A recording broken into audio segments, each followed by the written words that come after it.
సంవత్సరం మీ అన్నదాత సుఖీభవ ఆ కార్యక్రమానికి మంగళం పాడేశారు. రెండో సంవత్సరం 10,000 ఇచ్చారు. ఒక్కసారి నేను మీకు గుర్తు చేస్తున్నా, ఒరిజినల్గా మీరు ఇచ్చిన ఎన్నికల హామీలో ఏం చెప్పారు అని అంటే, కేంద్రం ఇచ్చే పిఎం కిసాన్ కాకుండా ప్రతి రైతుకి 20,000 రూపాయలు ఆర్థిక సహాయం చేస్తాము, పెట్టుబడి సహాయం చేస్తామని. కానీ అధికారంలోకి వచ్చిన తర్వాత అన్నీ కలిపి 20,000 అన్నారు. అన్నీ కలిపి 20,000 అని మొదటి సంవత్సరం మంగళం పాడేశారు, రెండో సంవత్సరం 10,000 వేశారు. ఇక్కడే ఒక చిన్న మెలిక కూడా ఉంది. మా ప్రభుత్వ హయాంలో ఆనాటి మా ముఖ్యమంత్రి జగన్మోహన్ రెడ్డి గారు 53,58,000 మంది రైతులకి, రైతు కుటుంబాలకి పెట్టుబడి సాయాన్ని అందించారు ఏటా. ఇప్పుడు మీరు అందిస్తున్నది 46,85,000 మంది రైతు కుటుంబాలకి.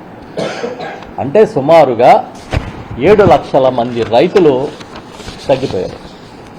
మేము సూటిగా అడుగుతున్నాం, మీరు కావాలనే రైతులకి అనర్హత చూపించి సంఖ్య కుదించేశారా, లేకపోతే మీ ప్రభుత్వంలో వ్యవసాయం గిట్టుబాటు కావట్లేదని రైతులు వ్యవసాయాన్ని మానేశారా? ఈ రెండిట్లో ఏది కరెక్టో చెప్పమని మేము సూటిగా అడుగుతున్నాం. మీరు ఇచ్చే పథకమే పూర్తిగా అమలు చేయకుండా దానికి తోడు 7 లక్షల మందికి కోత విధించారు.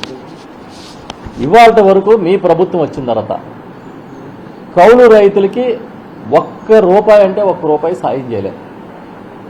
ఆనాడు మా ముఖ్యమంత్రిగా జగన్మోహన్ రెడ్డి గారు ప్రతి కౌలు రైతుకి కూడా ఎస్సీ, ఎస్టీ, బీసీ, మైనార్టీ కౌలు రైతులకి పూర్తిగా ఆర్థిక సహాయాన్ని, పెట్టుబడి సహాయాన్ని అందించిన మాట నిజమా కాదా? సూటిగా అడుగుతున్నాం, చెప్పండి. మరి మీరెందుకు కౌలు రైతుల పట్ల అంత నిర్దయగా ఉన్నారు? వాళ్ళ పట్ల అంత కక్షపూరితంగా వ్యవహరిస్తున్నారు? కౌలు రైతులకి పెట్టుబడి సాయం చేయాల్సిన అవసరం లేదని మీరు ఒక నిర్ణయానికి వస్తే ఆ విషయాన్నే ప్రకటించండి. కానీ మీరేం చెప్పారు?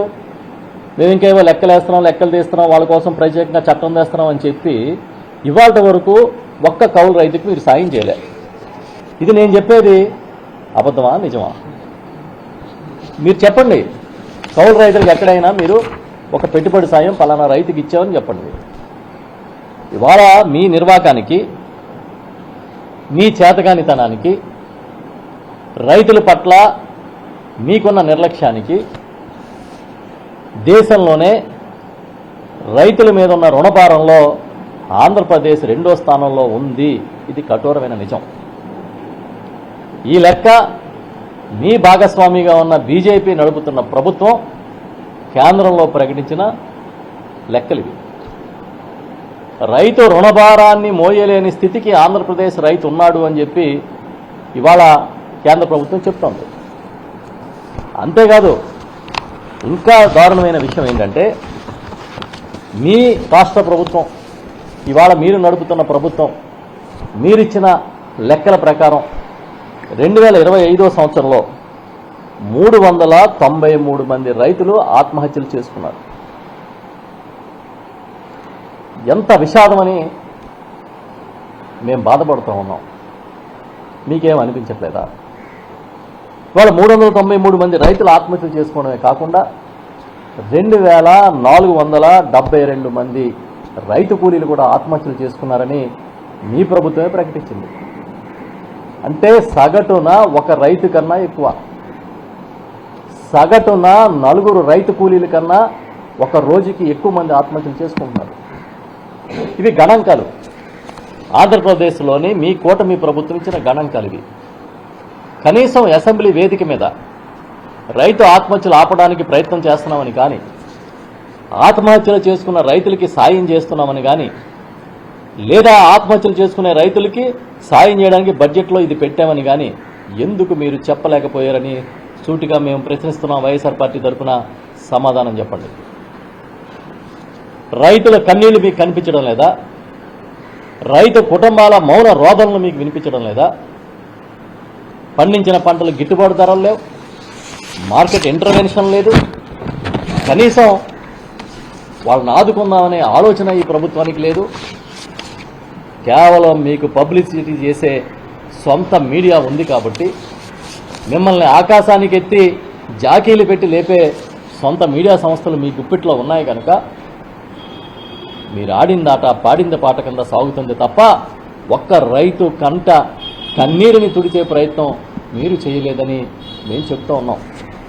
ఇవాళ మీరు చూసుకుంటే 2023, 24, 25 ఈ 2 సంవత్సరాలు తీసుకోండి. అంతకుముందు జగన్ గారు ముఖ్యమంత్రిగా ఉన్నప్పుడు ఆయన ఉచిత పంటల బీమా పథకాన్ని ప్రవేశపెట్టారు. మీరు ₹1 కూడా ప్రీమియం చెల్లించక్కర్లేదు. ఈ క్రాప్ చేసుకుంటే నేరుగా పంటల బీమా సొమ్ము మీరు నష్టపోయినప్పుడు మీ అకౌంట్లో వేస్తామని ఒక కార్యక్రమాన్ని జగన్మోహన్ రెడ్డి గారు ఆ రోజు తీసుకుని దేశంలోనే ఏ ముఖ్యమంత్రి చేయని విధంగా ఉచిత పంటల బీమా పథకాన్ని పెట్టి వేలాది కోట్ల రూపాయలు పంటల నష్టానికి సకాలంలో బీమా ఇచ్చారు. ఇవాళ 23, 24, 25 ఈ 2 సంవత్సరాలు తీసుకుంటే మీరు చేసిన దుర్మార్గం వల్ల ఈ పంటల బీమా పథకానికి, ఉచిత పంటల బీమాకి పథకానికి మంగళం పాడేయడం వల్ల 3,500 కోట్ల రూపాయలు ఈ రాష్ట్రంలో రైతాంగం నష్టపోయిందని మీకు ఆధారాలతో సహా మేము చెప్తున్నాం.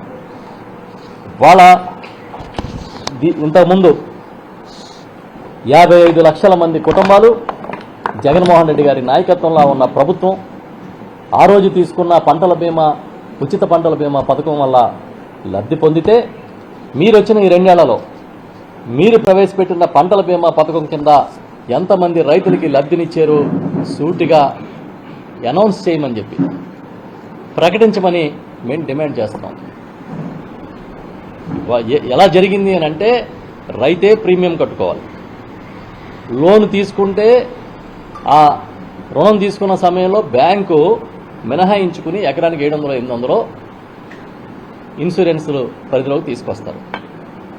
కానీ రైతులు ఇన్సూరెన్స్ మొత్తం కట్టిన రాష్ట్ర ప్రభుత్వం సకాలంలో తన వాటా ప్రీమియం మొత్తాన్ని కట్టకపోవడం వల్ల రైతులు కట్టుకున్న డబ్బులు కూడా వృధా అయిపోయినాయి అనే విషయాన్ని ఈ సందర్భంగా నేను గట్టిగా చెప్తున్నా.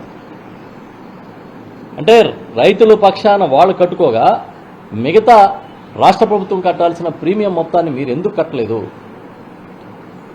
కేవలం కొన్ని వందల కోట్ల రూపాయలు మీరు ప్రీమియం కట్టలేని పరిస్థితిలో, దుస్థితిలో మీరు ఈ ప్రభుత్వాన్ని నడుపుతున్నారా? దానికే డబ్బులు లేకపోతే 3,18,000 కోట్ల రూపాయల అప్పుని మీరు వచ్చిన 20 నెలల కాలంలో చేశారు. మరి ఈ మొత్తాన్ని ఏం చేశారని మేము అడుగుతున్నాం. ఇది రైతుల పట్ల మీ నిర్లక్ష్యం కాదా? రైతుల పట్ల మీకు ఏమాత్రం శ్రద్ధ లేదని చెప్పడానికి ఇది ఉదాహరణ కాదా అని చెప్పి నేను అడుగుతూ ఉన్నా. ఈ ప్రభుత్వం వచ్చిన తర్వాత, చంద్రబాబు నాయుడు గారి నాయకత్వంలో ఈ కూటమి ప్రభుత్వం వచ్చిన తర్వాత సుమారుగా 16 సార్లు ప్రకృతి విపత్తులు వచ్చాయి. అవి తుఫాన్లు అవ్వచ్చు, వాయుగుండాలు అవ్వచ్చు, మరొకటి అల్పపీడనాలు అవ్వచ్చు. 16 సార్లు ప్రకృతి విపత్తులు వస్తే ఎవరికి సాయం అందించారు? ఎవరికి ఇన్పుట్ సబ్సిడీ ఇచ్చారు చంద్రబాబు అని మేము అడుగుతున్నాం. ఇవాళ మోంతా తుఫాను అతలాకుతలం చేసింది. ఇవాళ వరకు ఇన్పుట్ సబ్సిడీ రాలే. ఇస్తే చెప్పండి, మీరు పలానా దగ్గర, పలానా గ్రామంలో, పలానా రైతుకి ఇన్పుట్ సబ్సిడీ వేసామని ప్రకటన చేయండి. మేము చెప్పేది నిజం కాకపోతే మోంతా తుఫాను బాధితులకి మేము ఇచ్చామని చెప్పండి. జగన్మోహన్ రెడ్డి గారు ముఖ్యమంత్రిగా ఉండగా 0 వడ్డీ పంట రుణాల మీద సకాలంలో పంట రుణాలు చెల్లించిన వాళ్ళకి వడ్డీ రాయితీ ఇచ్చారు. 0 వడ్డీ, రైతు కట్టిన వడ్డీని కూడా వెనక్కి ఇచ్చే పథకం జగన్మోహన్ రెడ్డి గారు ముఖ్యమంత్రిగా ఉన్నప్పుడు దీన్ని తూచా తప్పకుండా అమలు చేసిన విషయం మీకు తెలుసా లేదా? మీరు వచ్చిన తర్వాత రైతులకు 0 వడ్డీ పథకాన్ని ఎందుకు అటకెక్కించారు? ఒకవేళ ఇచ్చుంటే ఎంతమందికి ఇచ్చామో ప్రకటన చేయండి. ఇది మీ చేతగానితనం కాదా? రైతుల పట్ల మీ నిర్లక్ష్యం కాదా? చెప్పమని మేము డిమాండ్ చేస్తాం. వరి, మొక్కజొన్న, పత్తి, టమాటా, అరటి ఏ పంటైనా తీసుకోండి, ఇవాళ ధర లేక దిగాలు పడి రైతు తెగనమ్ముకునే పరిస్థితిలో వ్యవసాయ ఉత్పత్తుల్ని